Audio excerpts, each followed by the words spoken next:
जैसा कि आपको पता होगा प्रॉफिट एंड लॉस ये एक ऐसा टॉपिक है, लाभ और हानि, जिसमें बच्चे थोड़ा सा घबरा जाते हैं, शर्मा जाते हैं। इसको देख करके उनको समझ नहीं आता कि क्वेश्चन को कितनी आसानी से हम कर सकते हैं। देखिए, सबसे बड़ी बात करते हैं, प्रॉफिट एंड लॉस होता क्या है। सीपी और एसपी दो चीजें आती हैं बच्चों। तो सीपी क्या होती है, अपनी कॉस्ट प्राइस होता है, ठीक है, कॉस्ट प्राइस बोलते हैं इसे। और ये आपका सेलिंग प्राइस होता है, ठीक है। Selling price and cost price. Selling price का मतलब होता है प्यारे बच्चों विक्रय मूल्य, ठीक है, हिंदी में बोलते हैं इसे विक्रय मूल्य। और कॉस्ट प्राइस को हिंदी में बोलते हैं क्रय मूल्य। क्रय मूल्य भी कहते हैं, कई लोग लागत मूल्य भी कहते हैं, और अंकित मूल्य यानी कि उस पर छपा हुआ मूल्य यानी कि अंकित मूल्य, ठीक है ना। तो ये इसका मूल्य है। जैसे मैं बाजार में कुछ लेने गया, मैंने बाजार में से कुछ भी लिया, मान के चलिए सेब लिए, मैंने सेब लिए 1 किलो। 1 किलो सेब मुझे पड़े भैया 50 रुपए के। 50 रुपए के सेब लाया मैं 1 किलो। और वो मैंने सेब जो है भैया 1 किलो सेब 60 रुपए के बेच दिए किसी दूसरे आदमी को। मैंने उसको चूना नहीं लगाया, मैंने उससे प्रॉफिट लिया। क्या लिया? प्रॉफिट। क्योंकि उसकी सीपी जो हो गई वो मेरे लिए सीपी हो गई 50 रुपए और एसपी हो गई 60 रुपए।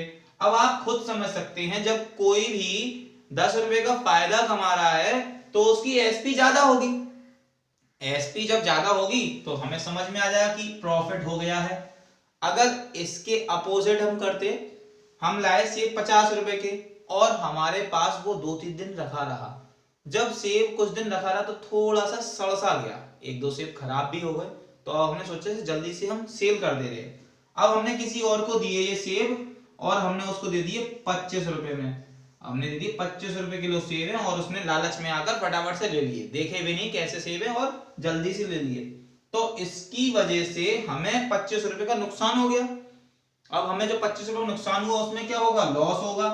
और अब की बात एसपी, यानी कि एसपी की वैल्यू कम हो गई और सीपी हमारी ज्यादा थी, 50 से लेके 25 पहुंच गई। इसका मतलब जब भी ज्यादा होगा तो हमको क्या होगा?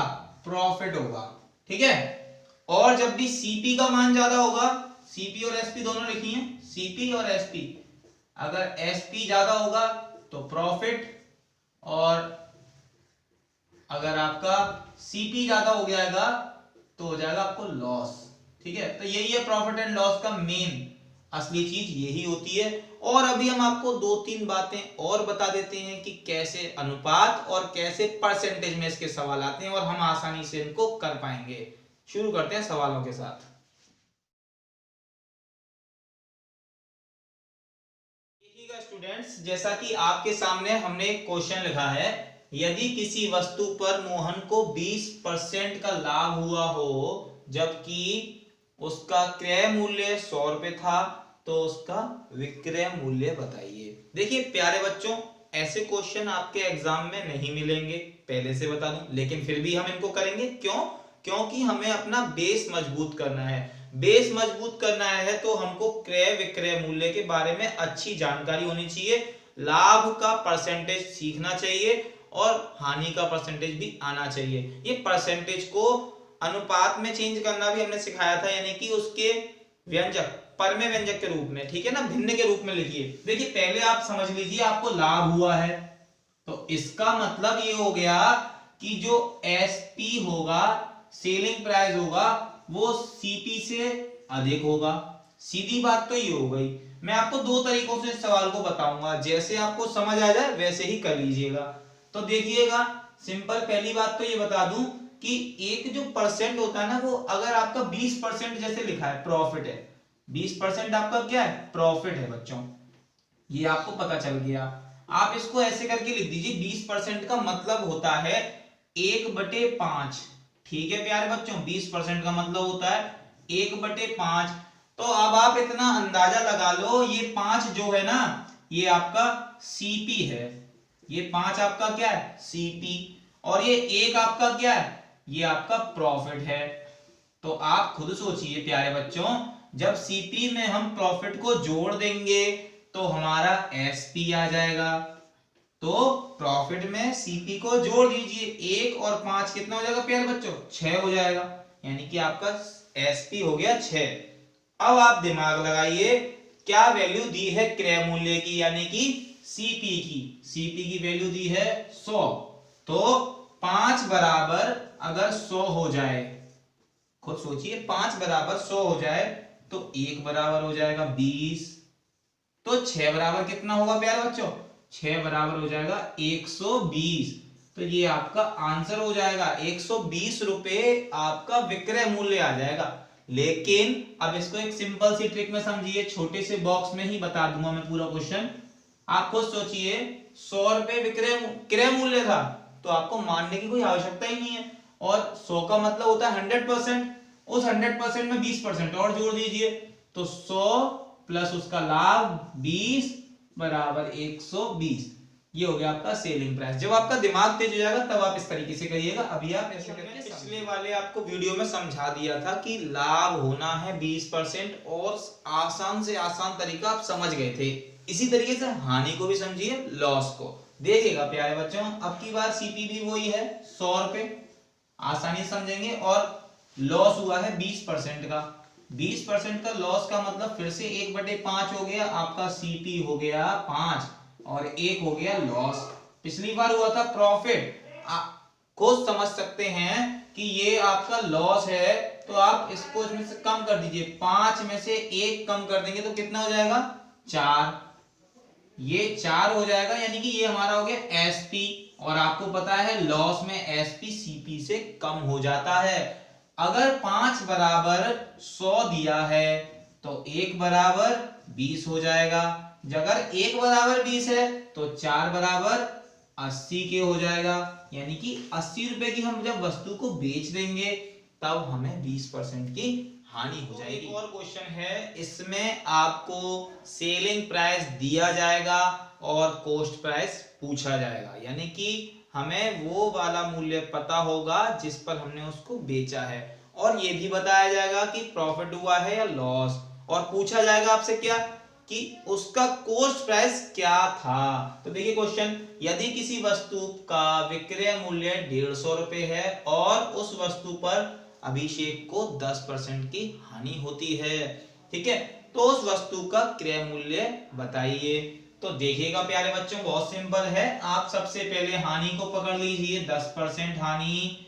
10% का मतलब जो होता है 1/10 होता है, ये आप याद करते चलिए, या फिर आप परसेंटेज वाली वीडियो को देख लीजिए, उससे आपको समझ आ जाएगा, ठीक है। तो 10% का मतलब हो गया 1/10, ये 10 जो है आपका, ये आपका क्या हो जाएगा। देख रहे हैं दोस्तों, एक और क्वेश्चन आपके सामने आ गया है। ये क्वेश्चन है विक्रय मूल्य का। विक्रय मूल्य दिया जाएगा और क्रय मूल्य पूछा जाएगा। जैसा कि पिछले सवालों में बताया था, क्रय मूल्य दिया गया था और विक्रय मूल्य पूछा गया था, और दिया गया है 10% हानि। क्वेश्चन पढ़ते हैं दोस्तों, यदि किसी वस्तु का विक्रय मूल्य 135 रुपए है तो उस वस्तु को अभिषेक ने जब बेचा तो उसको 10% की हानि हो जाती है। हानि हो जाती है, उसके बाद उसका क्रय मूल्य बताना है। सबसे पहली बात ये सोचिए कि हानि जब होती है तो क्रय मूल्य ज्यादा होगा या विक्रय मूल्य, यानी कि हम जिस रेट पर खरीद के लाए हैं वो वाला ज्यादा होगा या जिस रेट पर हमने बेचा है वो वाला ज्यादा होगा।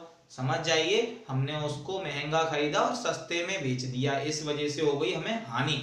तो समझ जाइए फिर क्रय मूल्य ज्यादा होगा। तो अब हम लिखते हैं 10% लॉस। 10% का मतलब होता है 1/10। ठीक है, लॉस हो या प्रॉफिट हो इस बात से मतलब नहीं है, मतलब इस बात से कि 10% को हम 1/10 लिखते हैं भिन्न के रूप में। तो ये आपका हो गया सीपी यानी कि क्रय मूल्य, ये हो गया आपका लॉस। तो सीपी आपका हो गया 10 और लॉस हुआ है तो माइनस करिए प्यारे बच्चों, 10 - 1 बराबर 9। ये आपकी हो गई एसपी सेलिंग प्राइस यानी कि विक्रय मूल्य, और 9 की वैल्यू दी है 135 के बराबर। 9 बराबर 135, तो आप खुद समझ सकते हैं 1 बराबर 15। 15 के पहाड़े में 9 बार 135 आता है, याद किया होगा बचपन में आपने। 1 बराबर 15 हो गया तो 10 यानी कि 10 क्या है हमारा सीपी, 10 बराबर हो जाएगा 150। यानी कि इस वस्तु का मूल्य 150 रुपए होगा। 150 रुपए में खरीद के लाया होगा अभिषेक और 135 में बेचे आया, इस वजह से उसने अपने आपको एक क्वेश्चन बताया, सेम वैसा ही क्वेश्चन है, बस क्या हो गया, हानि की जगह लाभ हो गया। अब उसको प्रॉफिट कराइए ना। अभिषेक को दिक्कत हो गई थी, अभिषेक के घर पे पैसों की कमी आ जाएगी अगर हमने हानि वाले सारे सवाल करा दिए तो, इसलिए लाभ कराते हैं। देखिए, यदि किसी वस्तु का विक्रय मूल्य 154 रुपए हो और उस पर अभिषेक को 10% का लाभ हो तो उसका क्रय मूल्य बताइए। क्रय मूल्य बताना है, पहले ये सोचिए क्रय मूल्य ज्यादा होगा या विक्रय मूल्य। सबसे पहले लाभ जब भी होता है ना तो हमेशा उसका विक्रय मूल्य ज्यादा होता है। इस बार ये ज्यादा होगा, पहले ये ज्यादा था हानि की वजह से, अब प्रॉफिट हुआ है तो विक्रय मूल्य ज्यादा होगा। अब आप सीधे सीधे लिखिए, जो भी हुआ है, प्रॉफिट हुआ है या लॉस हुआ है, इस बात से कोई मतलब नहीं है आपको। प्रॉफिट कितना हुआ बच्चों, 10%। 10% को फिर से हम कैसे लिखेंगे, 1/10, ये 10 हो जाएगा आपका सीपी और 1 हो जाएगा आपका प्रॉफिट। तो आप खुद समझिए, 10 में 1 जोड़ना है, 10 और 1 बराबर 11। ये 11 की वैल्यू विक्रय मूल्य के बराबर है, यानी कि सेलिंग प्राइस के बराबर है। तो 11 बराबर 154, 11 के टेबल से आप काट सकते हैं, ये कट जाएगा आपका 14 टाइम्स, यानी कि 14 बार। 1 बराबर 14 के हो गया। जब 1 बराबर 14 के हो रहा है तो 10 बराबर कितने के हो जाएगा, 140 के। इसका मतलब वो जो वस्तु है ना, इस बार अभिषेक ने 140 रुपए की खरीदी थी और उसने 10% यानी कि 14 रुपए बढ़ाकर 154 रुपए में बेच दी। समझाने के लिए मैंने इसको बहुत आसान तरीके से बताया है। अगर आपको समझ आ जाए तो अपने मित्रों को ये शेयर कर दें ताकि वो भी प्रॉफिट एंड लॉस को आसानी से समझ जाए। अगर वीडियो अच्छा लगा हो तो ही लाइक करना, नहीं तो कोई जरूरत नहीं है लाइक करने की। और ज्यादा अच्छा लगा हो तो कमेंट भी कर देना, वीडियो को शेयर कर देना। चैनल सब्सक्राइब नहीं किया हुआ है तो सब्सक्राइब कर लीजिए, अगली बार आपको नोटिफिकेशन मिल जाएगा। जल्द ही हम इसका दूसरा पार्ट लाने वाले हैं।